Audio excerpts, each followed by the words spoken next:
jado ge shando dugere. Uromi jado ya ge shando dugere o. Enai monde rupelo mo dugere. Enai monde rupelo mo dugere. Uromi jado vendo keke dugere o. Enai monde rupelo mo dugere. Uromi Jado's Association, the president of the house, Mr. Vido Irobe, CEO, Talent Dealers. Vido Irobe no mo. Enai mo de rikpe no mo dugere. Omo na me do shabiele. Wa do ukare o baba, president. Upelo wa na re dugere.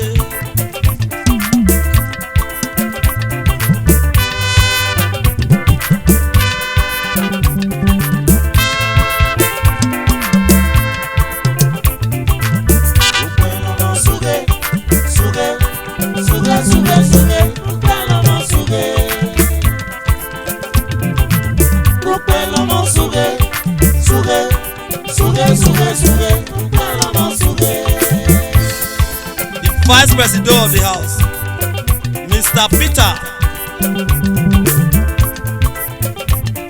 Ebuhime, CEO, Peter Nigeria Limited.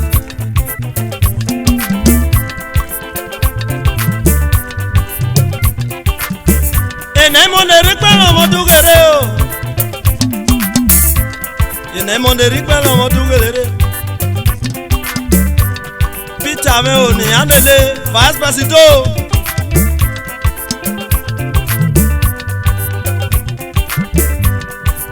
The General Secretary of the House, Akodore Akigbe, aka Akus, Kus Nigeria Limited. Omonimio Muzabiere koni. Akodore me ne baba o. Iyare no no wera yomo. Akodore me ne baba. Akigbe me o no mo o.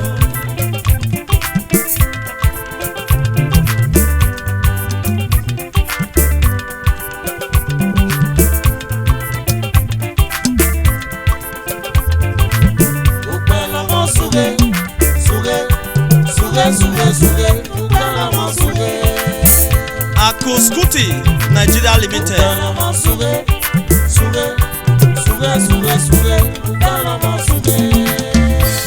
Mr. Elvis Ogun, Treasurer Ogun Hotel. Avelo Shanomo Nanda Baba, CEO Ogun Hotel. Ogun meno rukpe no mo dugere. Enai mo ne rukpe no mo dugere o. Iseto ya no doguge. Uromi Jado sadowe akige. Igba ni pe lo mo yege da dugere. Enai mo no yagi lo e.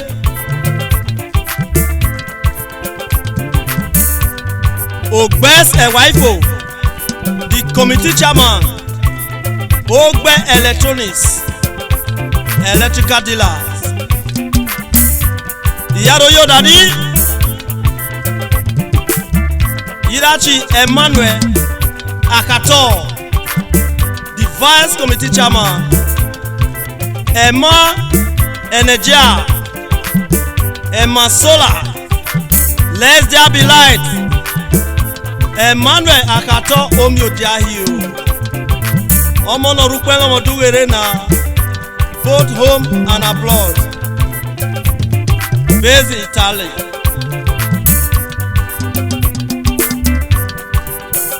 Mr. Lucky Okwelegbe.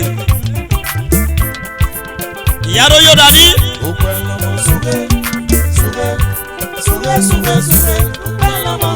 Abuja PRO 01.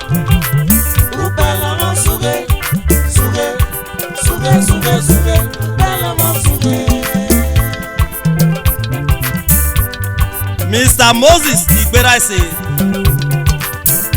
the auditor of the house. Enaimon Erikpelo Modugere, CEO Block Industry.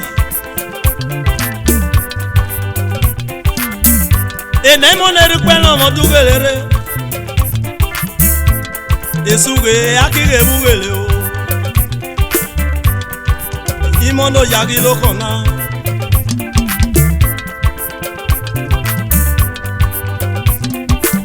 Mr. Aslem Enetiabo, aka Aslem Nico, Yaro yo Baba, the advisor of the house. Enemon Erikpelo Modugere. Ekbebuwa edaya egbebe bolebo uromi jados bato bakale omo Mr. Christopher Omeko Mr. Christopher Omeko le baba the advisor of the house.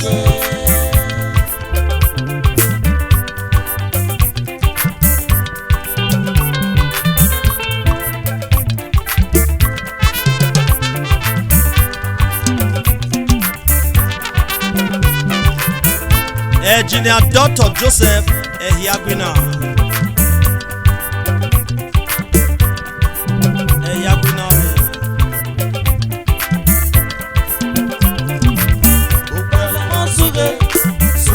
Emmanuel Abazi, aka Ogala, the former secretary of the house. Smith dealer. Ukpeko la fina baine. Uromi jado la fina baledo. Ekisedo yegele akituge. Ekisedo yegele akituge o. Mr. Ernest Obadan, PRO of the house.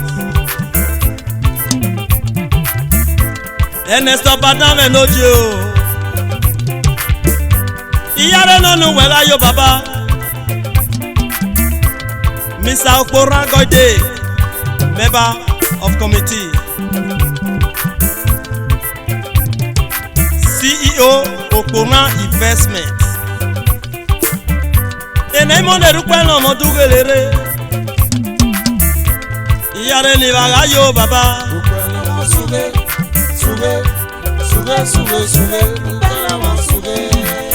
Mr. Idem Chico, committee member. Mr. Innocent, committee member.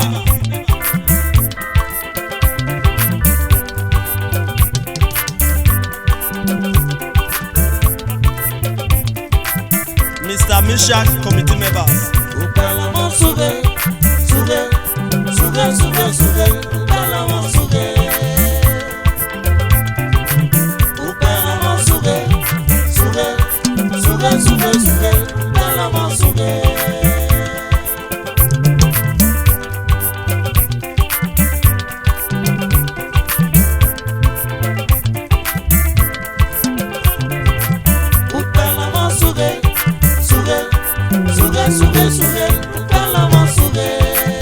Upokola fina babedo.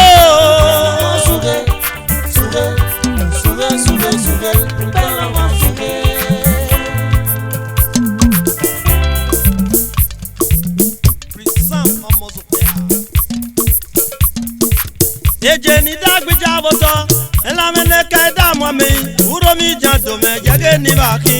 Eje ni dagbija boto, elamene kaida mwami, uromi jando yage ni baki sao. Eje ni dagbija boto, elamene kaida mwami, uromi jando me yage ni baki. Eje ni dagbija boto, elamene kaida mwami, eji ba na gbera gole ni baki o. Eje ni dagbija boto, oluwede, elamene kaida mwami. Uromi jando yage ni ole baki o.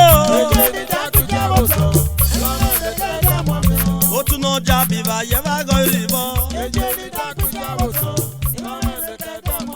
Emmanuel akato me go bi ojayo me. Let's there be light. Every sogun me o iyare wa yore. O pe electronics.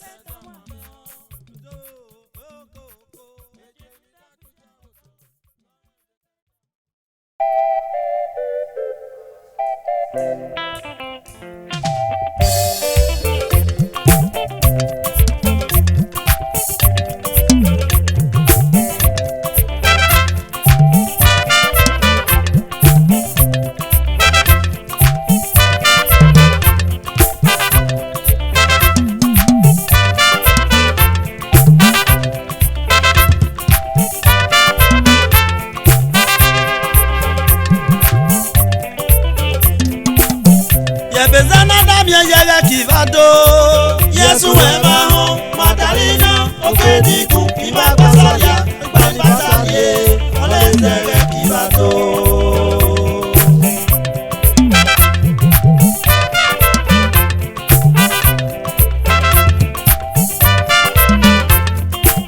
Bezana damia yega kivado Yesu ema ho Madalina Okediku Iba basalia Bani basalie, olezere kibato.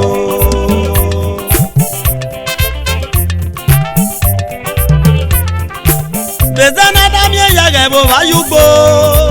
Yesu eba ho, Madalina Okediku iba basalia, bani basalie, bani begbegbe.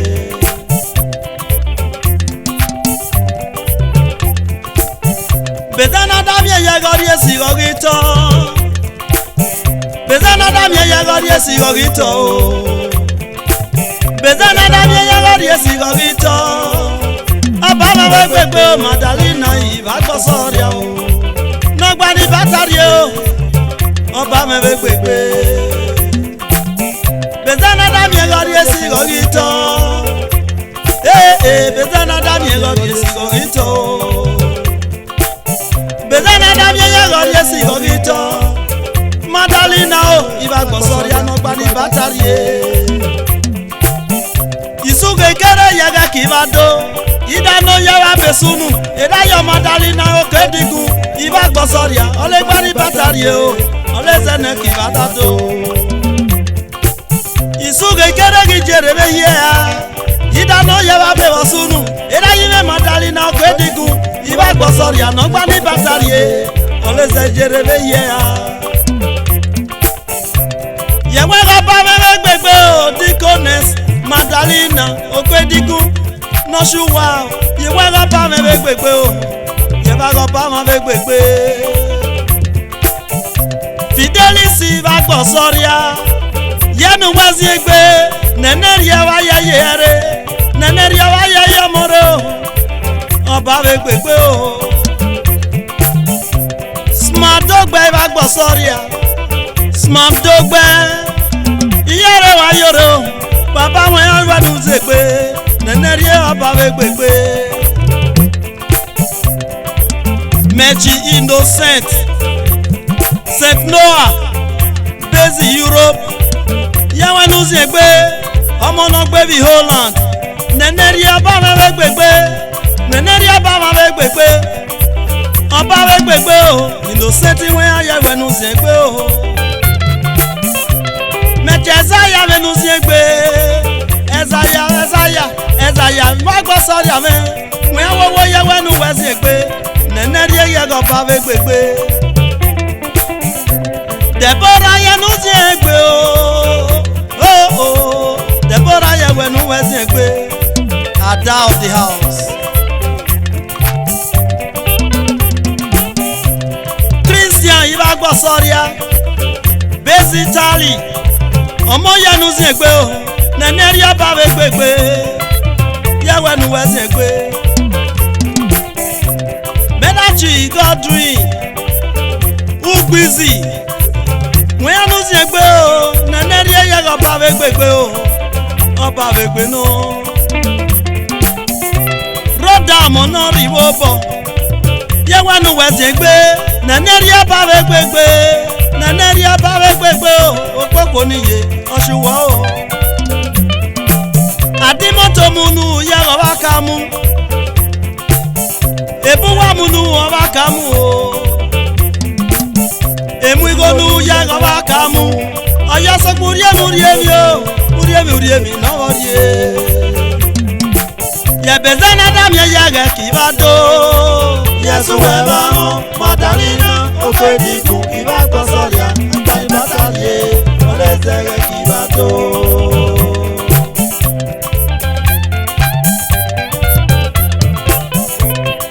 Eni moni meswelunu na. Imonde si Madalina ofediku iba kosoria. Bazi egbe mama rie oba egbe no o. Ade arigodu oreju ba imwegbe bare do wa go okiye moria smart dog be me yanu wesi egbe o Fidelis me we yanu wesi egbe ino me yanu wesi egbe Innocent yanu wesi egbe o Adimoto mu ye go ba kamu Christian we yanu wesi egbe yega ba egbe no olezelega kibado Madali olezelega ya kibado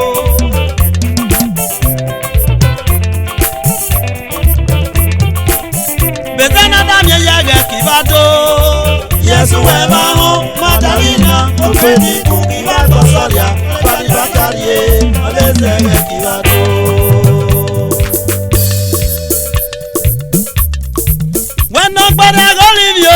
Onagbele yewe go live bekwari bagbo yewe na dapo pepe asogi magbori o.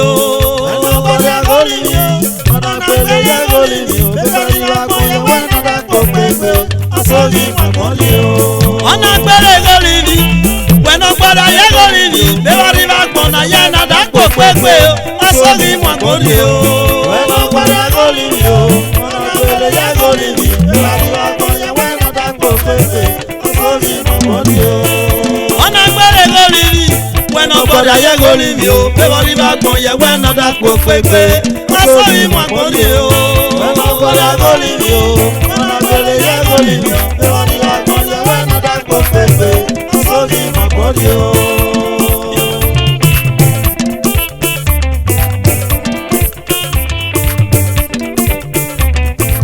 Bebari ba gbon ye na da po pepe ye la so imo agbori Bebari wa gbon ya na da ko pepe yara sogi makonje o Bekwari wa gbon na pepe ba o asogi makonje we no gbe me ye go live no me na gbele ge go live o Bebari wa gbon na ya na ko ke gbe ba ya bekwari wa gbon ne ya na da ko ke gbe so o we no gbori a go live ori anu egbele ye go live Madalina o ko edigun we awowo ya nu we o Madalina iba gbosoria o yewe yenu ewe elivinu wewo ye yenu eye mo o elivinu wewo ye we yenu eye mo ona gbori agoli vino ona gbele goli vino ona gbori agoli vino ona gbele ye goli vi bekwari na go ye we na da ko pepe asogi magbori o bekwari wa go na da ko pepe o asogi magbori o bekwari wa go ye na da ko pepe asogi magbori o bekwari wa go na da ko pepe san asogi magbori o bekwari wa go ye na ko pepe ba asogi magbori o bekwari wa go ye na da ko pepe na o asogi magbori o bekwari wa go na da ko pepe asogi magbori o beri wa go ye na da ko pepe o.